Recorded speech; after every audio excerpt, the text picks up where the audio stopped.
During the 19th century, after Florida was handed over by Spain to the United States and Florida became a US state, there was a town where British people had settled. Now they had the American nationality. And in this town, people came to an agreement to store all their gold and silver and all their precious jewels into a lock. The town had around 400 people, and the parents of those children, I mean the people, the older generation, decided to sa- safeguard all their gold and silver and precious metals. So they hired someone from Louisiana that came all the way over to build the safe. The safe was built inside a local church. Well, there was the only church over there. It was a church building, and below in the church building, in the basement, they placed that safe because they thought if thieves come by or robbers want to rob something, they're never going to think to go to the church. And the church was not decorated.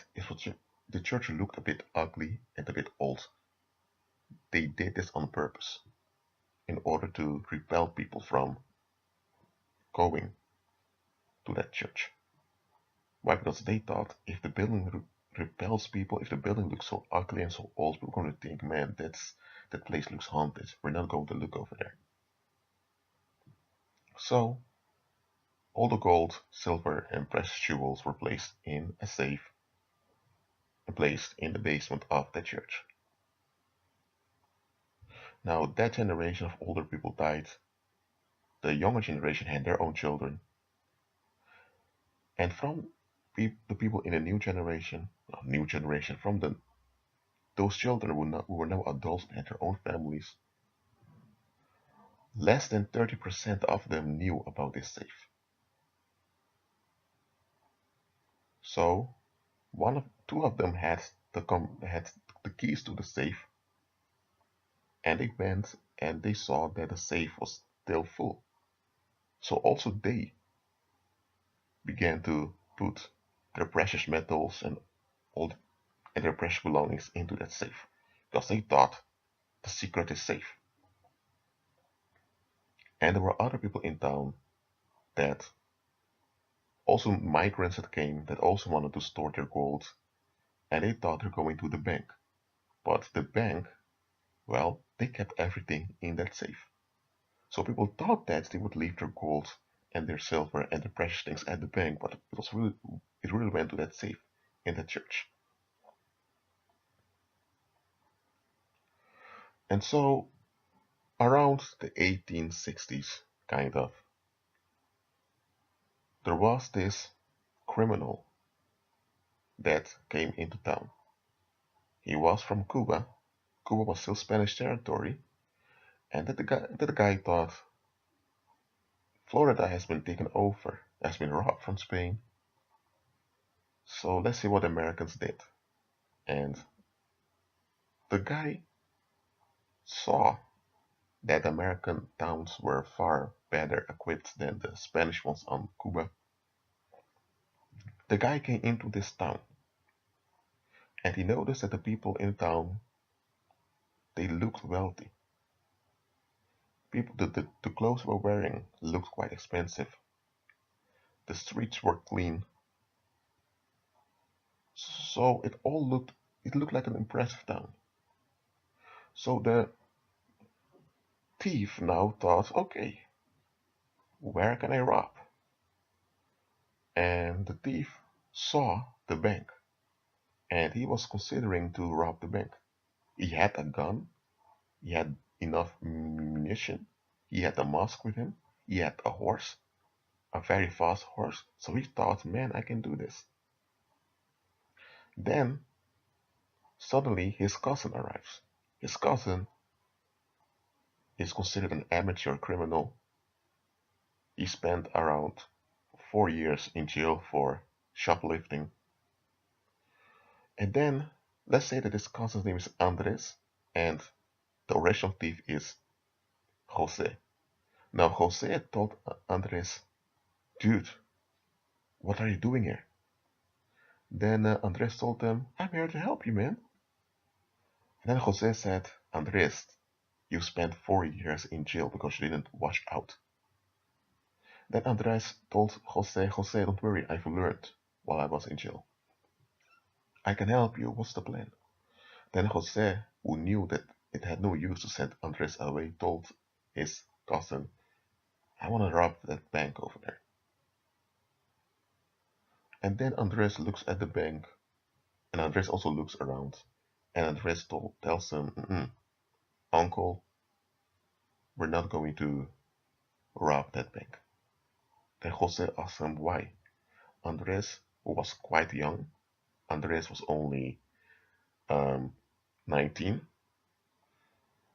and Andres told him, isn't that too convenient? There you have the bank, there you already have the money. I mean, think about it, Uncle.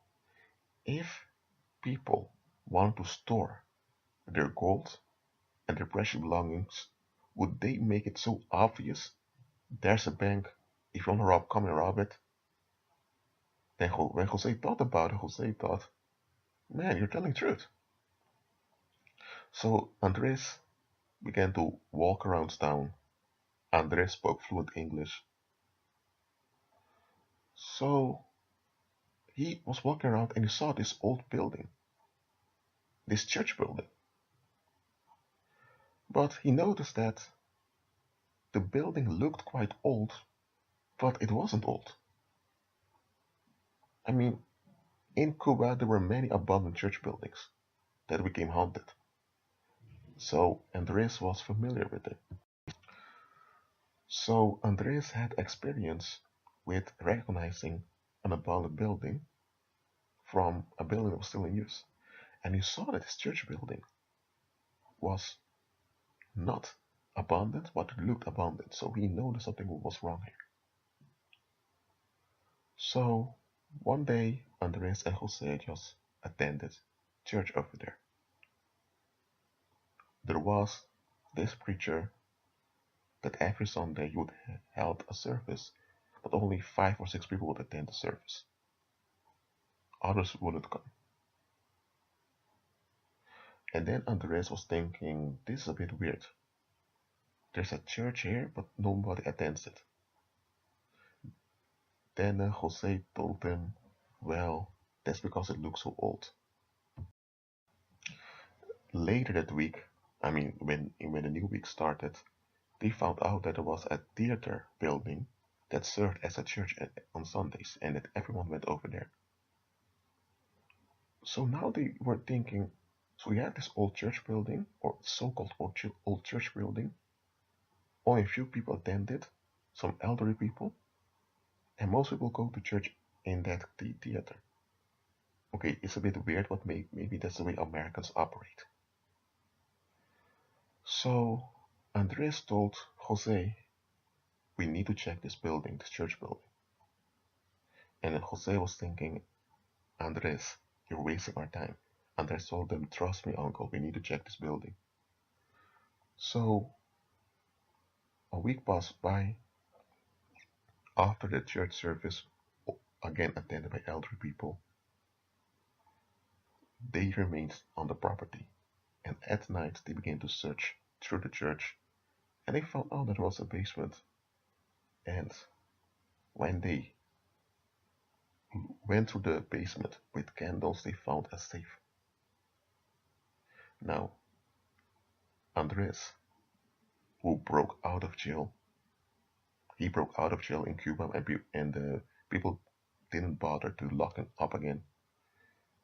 Andres was a jailbreaker, broke broke the lock of that safe, and when they opened it, they found a lot of gold, silver, a lot of jewels, a lot of necklaces, a lot of bracelets. They even found expensive shoes. They found old perfume. They found a lot of wealth in there. So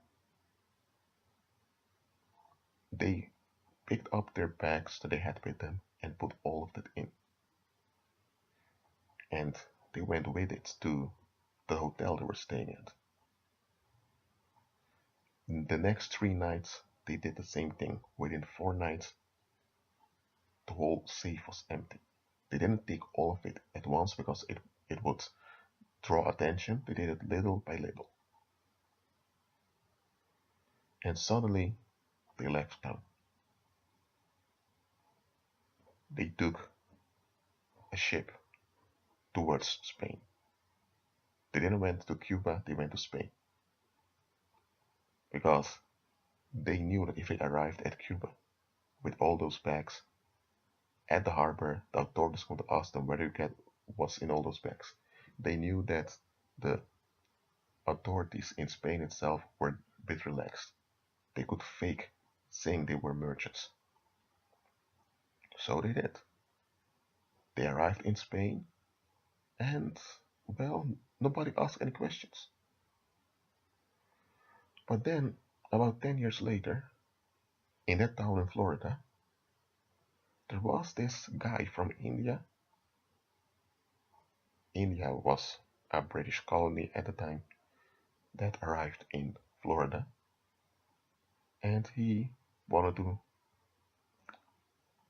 to withdraw money from the bank because he married an American wife, and that American wife had gold that she left at the bank.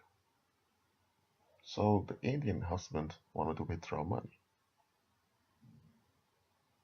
but the Indian guy was turned away anytime he wanted to withdraw money, saying it was impossible.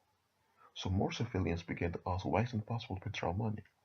So many people began to ask questions.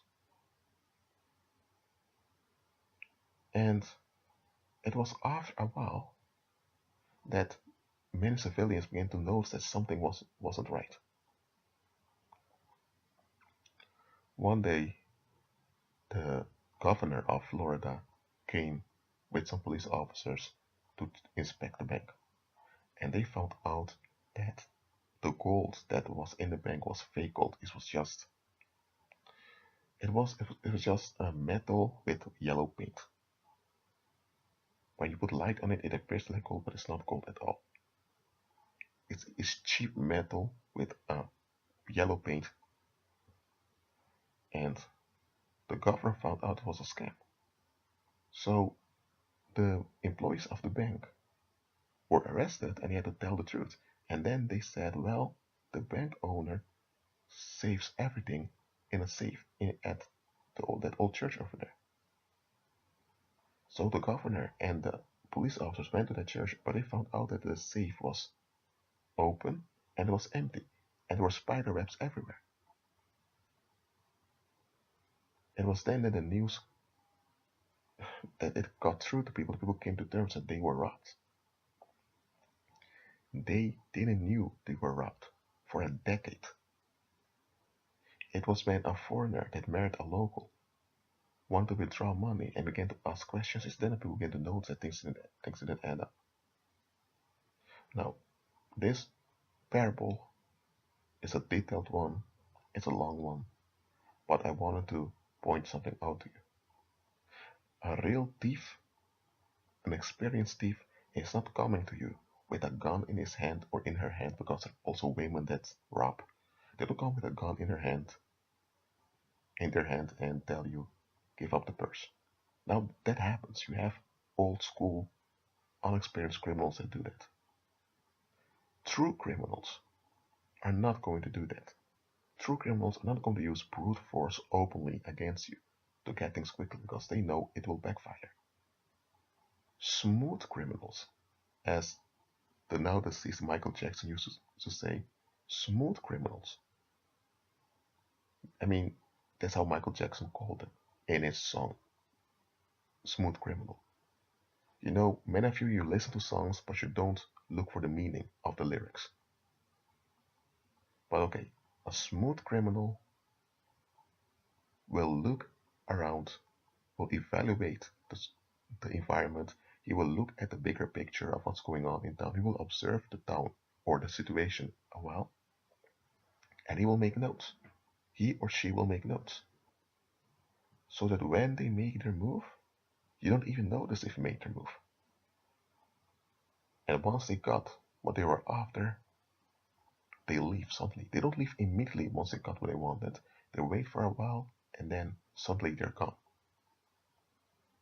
And you will not notice that something is missing. When you begin to notice that something ain't right, it's already too late.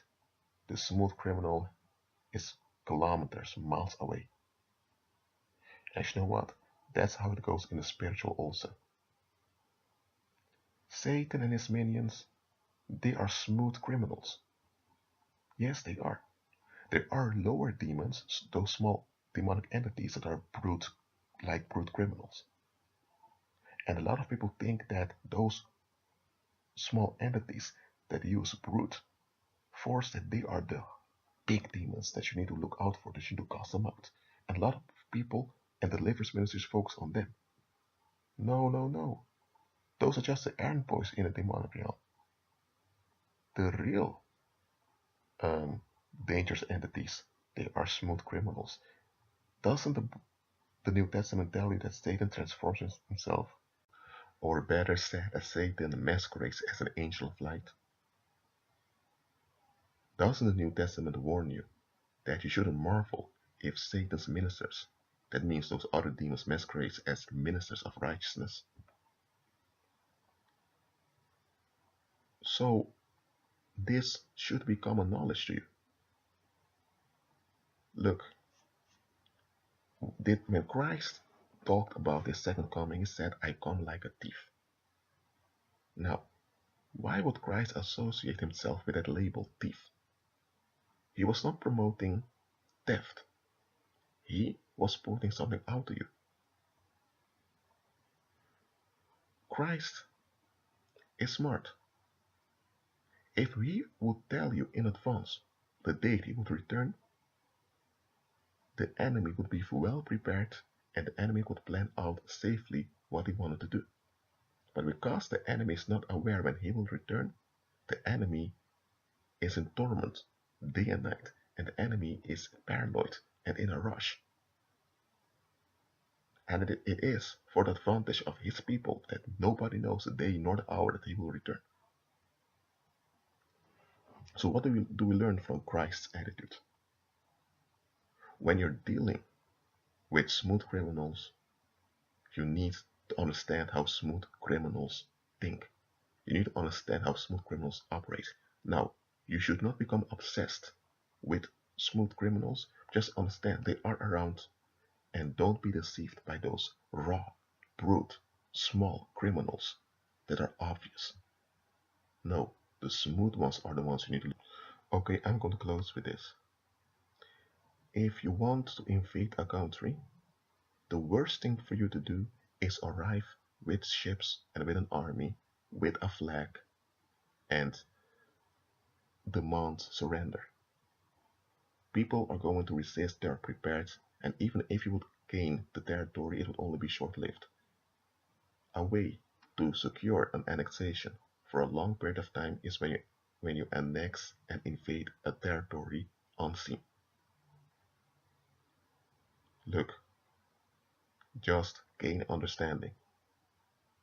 Don't become paranoid, don't become fearful nor suspicious.